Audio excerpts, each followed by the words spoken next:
এর বৈষ্ণব সমাজটা মানুষের বদনাম করে লইতেছে। কিলিয়ে বলছি কৌত বন্ধুরা, বৈষ্ণবের মন্ত্র লইয়া গলায় তুলসী মালা অনেকগুলা লইয়া মাথায় তিলক লইয়া সেরা মদ গাঞ্জা তারা খাইতেছে।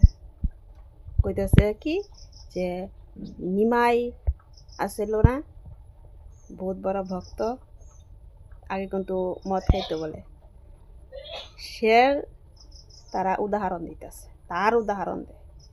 আচ্ছা বলো তো, নিমাইরে যখন উদ্ধার করতে লেগে ভগবান চৈতন্য মহাপ্রভু আইছিল কি না কৌত, তার উদাহরণ দিলে এইখানে এই যুগে হইব কৌত?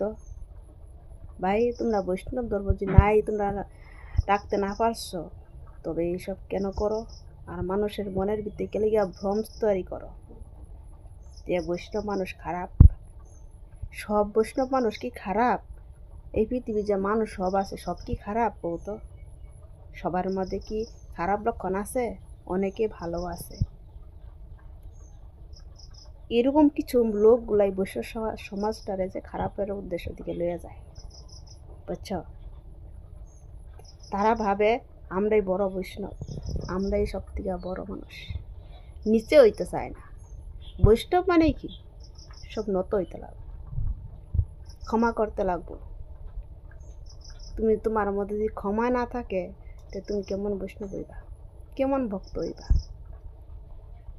ভক্ত কি? ভক্ত কারে কয়?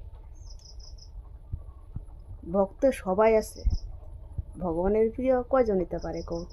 একজনই হইতে পারে, বুঝছ? ও ভক্ত যে ভক্ত হয় সেটা কিরম ভাবে হয় কৌত? সেও যে